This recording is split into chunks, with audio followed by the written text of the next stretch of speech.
This is the Reluctant Leader Podcast, the podcast designed to help you if you've landed a leadership role through no fault of your own and now need to find out what you should be doing. I'm your host, Mark Terrell, and have been there and know what it feels like and made all the mistakes. In each episode, I'll be getting to grips with a leadership topic by interviewing an expert in their field. You'll find out why they do what they do and take away some top tips you can use to become a more confident leader. For more content and to keep in touch with how the project is developing, go to www.thereluctantleader.co.uk. If you have any comments about the episode, you'll find me on LinkedIn, Facebook and Twitter. So let's crack on with the show. Today I'm talking to Hugh Liddle. Hugh is the sales wizard at Redcap Sales Coaching and Elite Sales Academy, where you can learn to make selling easy, fun and profitable. He specialises in helping service-orientated businesses dramatically increase their conversion ratios, sales and revenues. Hugh's sales training and coaching come from almost 50 years of in-the-field sales and sales management experience, so you get real-life experience of his teachings, not just something out of a textbook. Hugh is the author of Take the Icky and Scary Out of Sales, which is available in paperback or Kindle versions at amazon.co.uk or .com. He's also radio talk show host. His show, Sales Chalk Talk, is available on iTunes. I hope you enjoy this chat we had all about sales, and I'll catch you all on the other side.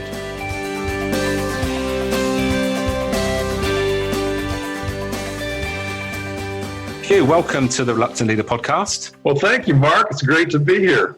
I've been very much looking forward to this conversation, as I've been on the other side of the mic, as it were, and you've invited me kindly onto your sales chalk talk and to talk about what I do. So it's nice to be in this position and to obviously give the opportunity to talk about what you do, and obviously in relation to leadership. But before we get stuck into that topic, I think, it's the question I ask all of my guests, and that is, why do you do what you do? And what was the pivotal moment that took you down that path? Well, 50 years ago, I was just getting out of the Air Force, and I had a number of different job opportunities that were available to me when I did that. And I really liked the idea of doing sales, because when you're selling on commission, there isn't any kind of a ceiling on your income. You can make whatever you make. You can create your own paycheck. You can laugh your way all the way to the bank, or at least that's what I thought. So I started working as a salesperson way back 50 years ago, and it's what I've done the majority of my life. And when I first started out, Mark, I was terrible. I thought it was just going to be so easy because I like to talk to people, and I'm a good talker, and I'm fairly persuasive. And I thought it was just going to be really, really easy. And I found out that it wasn't easy at all. And in the early days of my sales career, it's a good thing that hearing the word no is not fatal, because I'd have been dead back in 1969 or 70 if that was the case. So I had to learn as I went along, and the only thing that I really had going for me was that I was too stubborn to quit. And so I just kept on and kept on and kept on and kept talking to people. And eventually I had some people who mentored me some and taught me some things about selling. I read some good books, listened to some good recordings, and I learned more and more about how to sell and got pretty good at it. And in 2008, I was working as a sales manager for a local dairy in Colorado. And I had a crew of varied between 12 and 15 people who went out and sold subscriptions for milk delivery. And it was a great dairy. They had their own cows, their own bottling plant, bottled in glass bottles. It was just really, really a good company. And my sales teams were just kicking it. We were making more money for the dairy than you could shake a stick at. And I did everything from writing their sales manual to writing their scripts, trained the new people who were coming on, managed the people who were out in the field, and continued their education. And so I was doing all of the things that I do now as a sales coach and even more. And I was getting paid a salary for doing that. And as time went on, there was a challenge with one of the people in the corporate structure who got involved with one of my salespeople and wasn't being quiet about it, and it was really causing problems with my sales team. And I spoke up about that, and the result was that I was let go, and the other person stayed on. So my wife and I had been talking for several years about the fact that with the things that I was doing for that one company, that if I could help a variety of companies be better at sales and increase their sales and their revenue, that would help me earn more money, and it would be good for a broad range of companies rather than just one. And so when I was forced to leave that company, I started my sales coaching business, and that was in 2008. And I've never had so much fun in my entire life, Mark, as I've had doing this. And I was honored and blessed to have you as one of my clients. And I'm so proud that you've become a sales superstar. Oh, well, I'm not sure I would go that far, but, I think one of the things that we have to get over my background was sales within a retail environment, and that is a totally different thing to selling a service. And I think more and more people are selling services these days rather than products. Right. And when it comes to selling a service, there is one thing that I've learned is that having the right mindset is really important. Is that something you'd agree with? I agree with that totally. That's probably the most important thing. It's important to build your skills, and it's important to know how to have a really good, effective sales conversation. And if you enter into the sales conversation with the wrong mindset, then you're not going to have a successful conversation. You're not going to have a positive buying decision the majority of the time. And that mindset really starts with what our jobs are in selling services.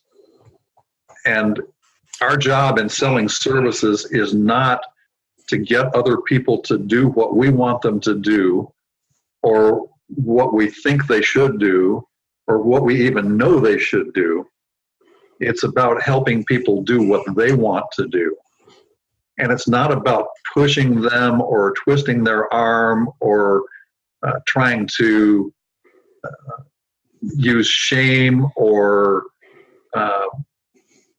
argument or any of those kinds of things to get them to do something. It's about leading them through a conversation that brings them to a point where they're able to make a decision about whether they want to take advantage of the service or whether they don't. So there's a whole technique in having a sales conversation that does lead people to that place. Yeah, and it is a skill, and you've mentioned that you've been doing it for 50 years. Yeah. And so do you think you've cracked it? Do you think you've got everything you need to know now? No, I'm a great believer in the adage that learning is a lifetime project. And so I read extensively about selling. I listen to podcasts and seminars about selling. And I'm constantly learning and growing in my own knowledge of sales, and then able to pass that along to my clients. Right. Yes. And I know you've written some books. I've read one of them. And in our preamble before we started recording this podcast, you mentioned that you're in the process of rewriting that book.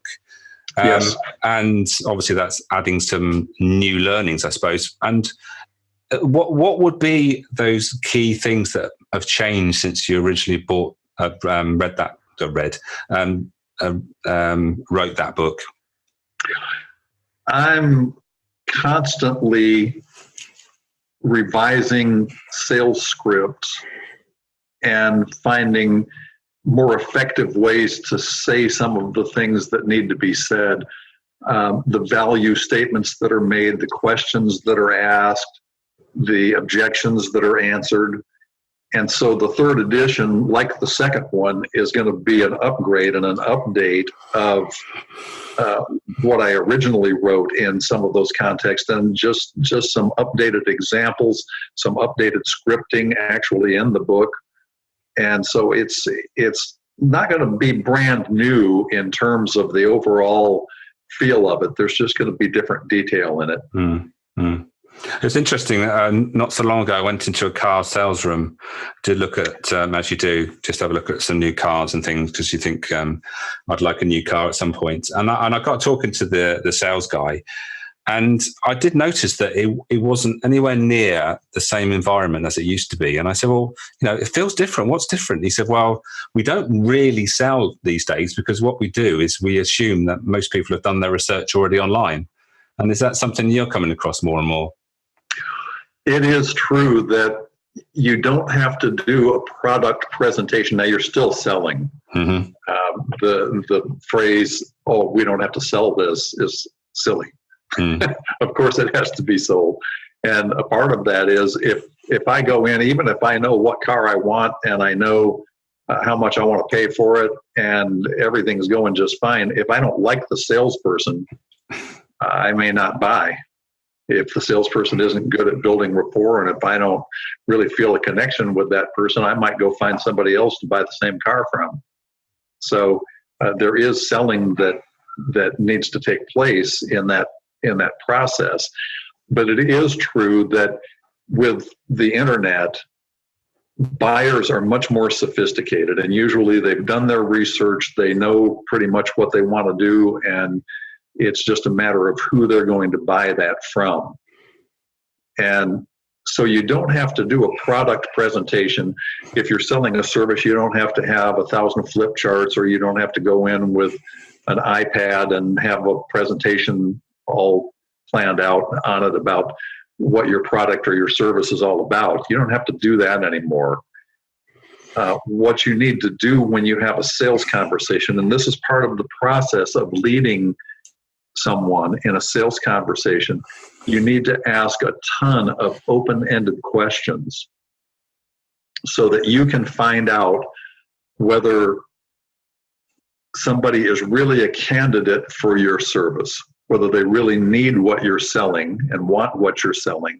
And you have to find out what they want. What's the problem that they're trying to solve? Why would they want the service that you provide?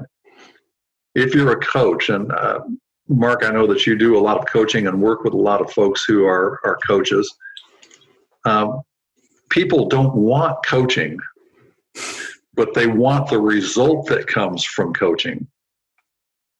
They don't want sales coaching. I'm a sales coach. Nobody wants to have a sales coach. They want the result that comes from having a sales coach. They want to be able to make more sales and make more money. And so in having conversations with people about sales coaching, I don't try to convince them that they should have sales coaching. I ask them questions about what's going on in their business and what's going on with their sales that they want to change. What do they want to be different? Do they need more people in the door? Do they need to be able to convert more of those into clients? What is it that they really need, and what is it that they really want? And anybody can do that with their own service.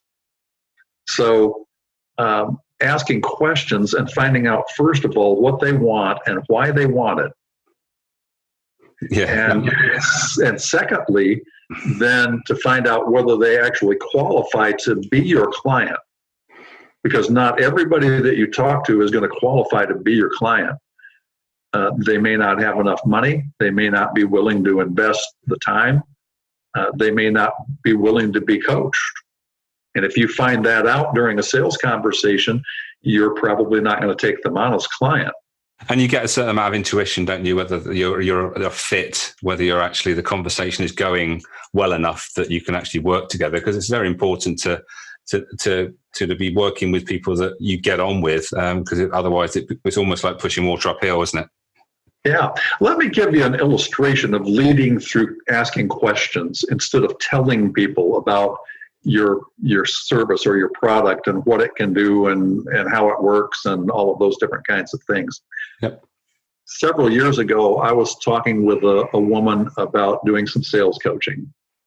And she was in a service-oriented business, and her product, the product that she had available as a part of that service, there was a really good price point. She could make a considerable amount of money doing that.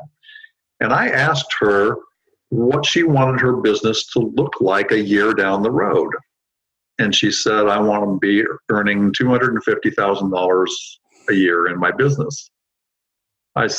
Now, I could have stopped right there and talked with her about, with your price point, if you learn a little bit about sales, you can earn $250,000. Instead, I wanted to find out why she wanted $250,000. So I asked her, that's a really good goal. What's important about $250,000? She said, well, if I had $250,000 a year, then I could quit my regular job and just work on my business. And so I could quit my job. That's why I want the 250. I said, well, what's important about quitting your job? And she said, well, it would give me time freedom to do other things I want to do. And I said, well, it sounds like having time freedom is really, really important to you. What's so important to you about having time freedom? And she was really quiet for a minute.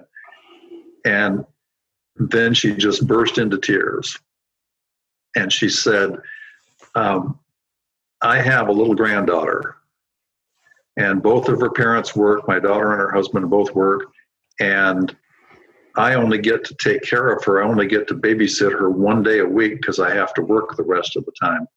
I want to be there and be with my granddaughter all day, every day, and then work on my business at night. And if I have enough income coming from my business, I can do that. As long as I'm still working on my job, I can't. Well, now I knew what she wanted and why she wanted it.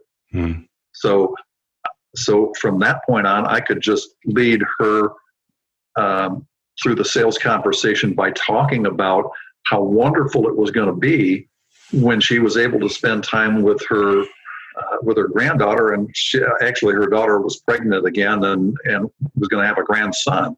So she was going to be able to babysit with both of those kids. And we talked about how cool it was going to be for her to be able to take them for walks and read them stories and just spend time with them and really make sure they were okay and being well taken care of. So that's an example of leading somebody through a conversation to bring them to a point where they're ready to decide whether having your service is going to bless their life or whether they really are not going to be that interested in it, whether it's a good fit or whether it isn't. That's a really good story. And I think we're all, we call ourselves coaches or mentors or trainers or whatever we want to call ourselves. Actually, what we're doing in most cases are guiding people to the place where they want to be, isn't it? And it's bridging that gap where they are, where they want to be.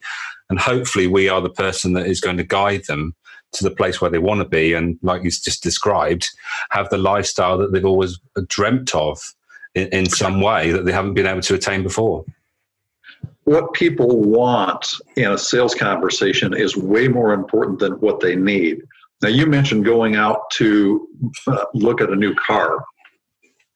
And so I have a question for you. What kind of shape is your old car in? It's perfectly serviceable. It wasn't anything about a need. It was more about... It starts and gets you where you want to go. So yes. It wasn't about a need, it was about a want. And so if the salesperson found out what you wanted and what you were really looking for and why you wanted that, probably your buying decision would have been a positive one, because what you wanted was more important in that conversation than what you needed. You didn't need a new car. You just wanted a new car. Yeah, but the interesting thing is that I went in looking at cars, but obviously there's a lot going on in the automotive industry with the transition from petrol, diesel to electric. And he wasn't able to convince me really that it was a good time to buy because, and that was probably the thing, his downfall. I wasn't convinced that it was a good time to buy, and I've sort of shelved my ideas probably for another 12 months or so. So, nothing to do with the relationship we had, but he just obviously didn't say enough to think that, or to convince me. But I did. What would have made it a good time for you to buy? Well, that's a good point, actually. What would have been, I suppose I wasn't in the position where I really wanted it. I was probably needing someone to sort of really say, "Oh, it's a great time as we've got this offer on or whatever it is," and and look at my existing car and say, "Oh, yeah, it's a great time. We can give you a good trade in for that." But none of it really sort of stacked up to feel that I really wanted to make that purchase. But we're going a little bit off track here. But I think when it comes to sales leadership, I've had conversations on the podcast about marketing and talking about pretty much everyone's involved with marketing these days, from the person that answers the phone to the MD, CEO, or what you want to call him. And it's about having a marketing ethos that goes through the company. And I guess it's very similar with sales, isn't it? Everyone really that's working for an organization, it has really a sales role, haven't they? Well, that is exactly true, and there are a number of different aspects to that. One is that people care about the result that they can get. So in your marketing, talking with people about what they can have and using you statements and telling them you can have, you can do, you can be, you can enjoy, you can take advantage of, you can whatever the result is. That's way more important than talking about how great your product or service is. And I'll give you an example of that. I love bacon. I love almost anything that comes off a pig, but bacon is my favorite. I don't care how it's made. I don't care what's in it. The only thing I care about is when it comes out of the frying pan and it's sitting on the plate next to my eggs or my pancakes. If it makes my tongue jump up and beat my brains out because it tastes so good, that's what I care about. I care about the result. I don't care about the process so much. Right. So in marketing or in selling, when you're leading somebody in that sales conversation, talk to them about the result that they can have. Yeah. And if you found out earlier in the conversation by asking questions exactly what they want, and you know that you can give that to them, then tell them very directly using you statements that you can have that. Your employees aren't getting along with each other. They're arguing constantly and they're not being productive because they're not pulling together as a team. And you have a service that can help them correct that. Tell them you mentioned that your employees aren't getting along and that's hurting the productivity of your company. It doesn't have to be that way. That can change, and it can change in very short order. And it can change because your employees can find out how to interact with each other in a really positive way and pull together as a team. And it just takes some work and some coaching, and it's totally possible. How does that sound to you? Oh, if I could just get them to do that, it'd be awesome. Super. And you're most of the way to a positive buying decision, not because you push, but because you just told them they can have what they want. Yeah. It's amazing. Yeah. And it's just, you're absolutely right. And we've already talked about the mindset. It's actually been in a mindset where you're there just to help someone. And if you're in the mindset of you're there to sell something, really, you're not in the best place. What you want to be is that, you're having conversation to help that person and the conversation is really about, can I help you? Can I help you get from A to B? And if I am the right person, then it's a matter about just how that's going to be delivered, isn't it? That's how I see it. And from a non-salesy sort of person, that sort of works for me. Yeah, and we can't let our focus drift away in a sales conversation with somebody from helping them get what they want. If our focus drifts to, I really need to make the money, I've got to get this person to do this. I have a stack of bills on my desk that have to be paid, and I haven't made very many sales yet this month. If our focus drifts there, people will feel that and they won't buy. Even if it's something like, I just had a disagreement with my significant other before I walked out the door to come to the office, and I'm still thinking about that, or I'm thinking about a challenge with my kids, or I'm thinking about going down to the pub to raise a few with my friends after work. If the focus it drifts anywhere besides that prospect and what they want, finding out what they want and helping them get it, the prospect will feel that. There's an energy that passes between a salesperson and a prospect, between a leader and somebody who's being led. And if they sense that you're not working for their best good and not trying to help them, that you're just trying to get something for yourself, that's not going to be a successful conversation. And whatever, even if you're talking to your spouse, your significant other, and you'd like for them to do something differently, or you'd like for them to do something with you. If it's all about you and your focus is on you and what you want, instead of helping them have what they want, they'll sense that and they'll be much less likely to agree to participate with you in whatever it is, than if they know that you really are looking out for their best good and trying to help them have what they want. Yeah, absolutely. So just going back to the sales leadership, which is the sort of topic we're talking about today. If you've got someone that's in a leadership role and is leading a sales team, is there particular things that they should be thinking about if they are, directing that sales team that we haven't covered so far? Absolutely. And my experience with sales managers in the past, people who have managed me, is that usually it's a process of trying to put pressure on people to go out and perform. And you need to do this if you want to keep your job. You have to make your numbers. You have to do this. You have to do that. You have to go and do whatever. A much more effective way of leading a salesperson, and this is especially true of salespeople, because we tend to be a more independent type of folks. We're not the kind of folks that just like to go along with the rules and regulations, and we want to have some freedom in our lives. And so the best way to lead a salesperson is to have a conversation with them about what they want and what they're trying to achieve, and then coach them and train them to do the things that they need to do to have the results that they want.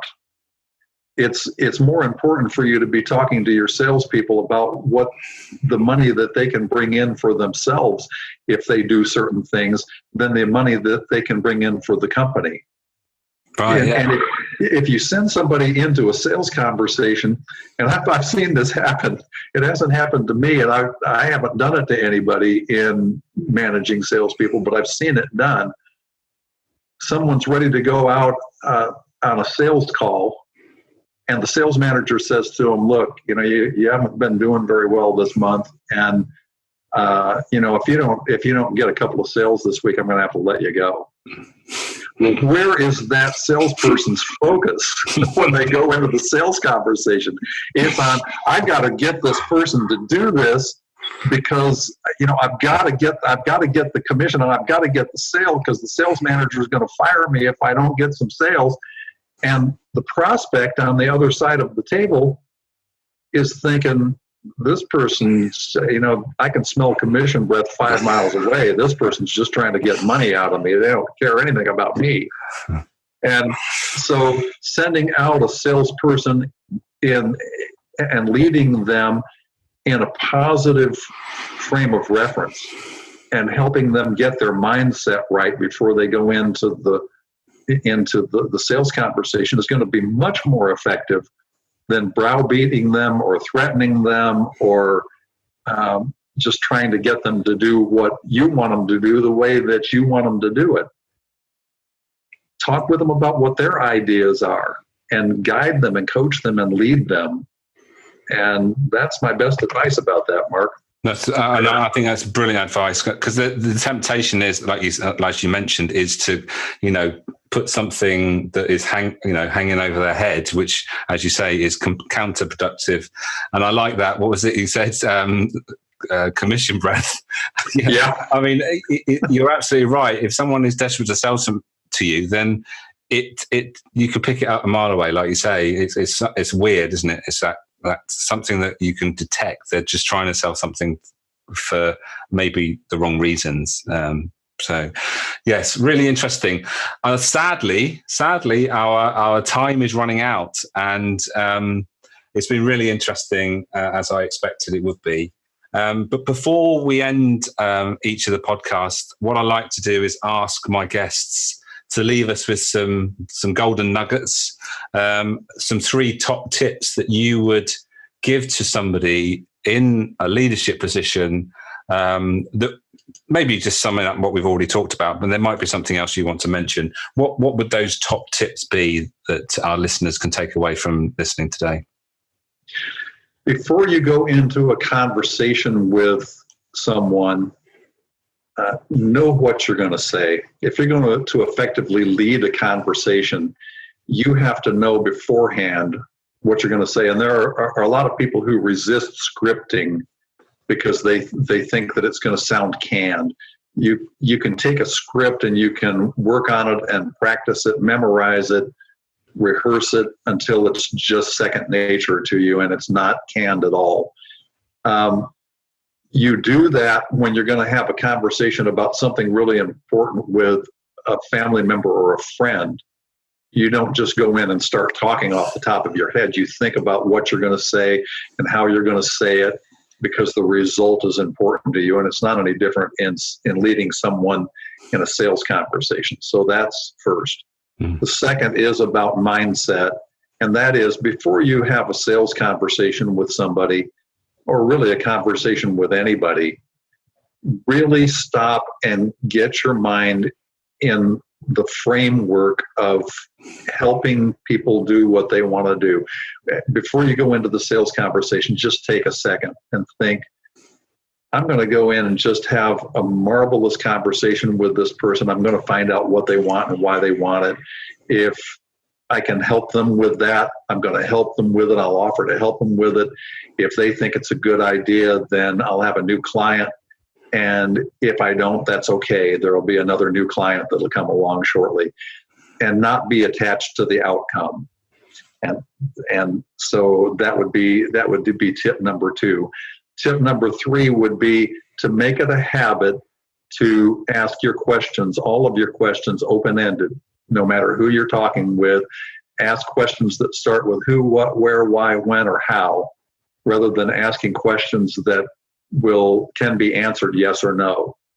It works marvelously with your prospective clients, with your significant other, with your children, with your friends, anybody. You'll get more information. You'll have more fun.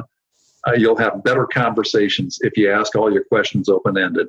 And if you're telling somebody about your product or your service, tell them about the result and use you statements. Tell them you can have, and tell them what the result's going to be. And that's my big 3, Mark. Fantastic. Thank you for that, Hugh. And as I was talking, as I was mentioned to you earlier, I was talking to people. I gave them the question of who's a leader in the room earlier, and no, about one person put the hand up. And then when I asked it, like reframed it, said, well, actually, who in the room needs to positively influence others? And then all of a sudden, everybody put their hand up, and that's what it's about, isn't it? It's about having that mentality that you're there, you want to make a positive difference. And it's not just about selling something, is it? It's not. You're absolutely right. Fantastic. Thank you, Hugh, for your time today. I much appreciate it. And as I was expecting, high value. And I hope that we'll be able to have a chat about something else in the future. But for now, I'll say cheerio, and hopefully we will have the chance to do it all again sometime soon. Mark, thank you so much. And as always, whenever I talk with you, it's just been a total pleasure.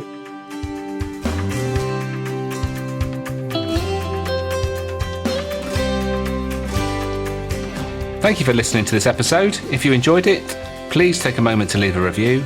Don't forget to check out the Reluctant Leader project at www.thereluctantleader.co.uk. Make a note to start, stop, or continue doing whatever struck a chord in this episode. And until next time, be the best you can be.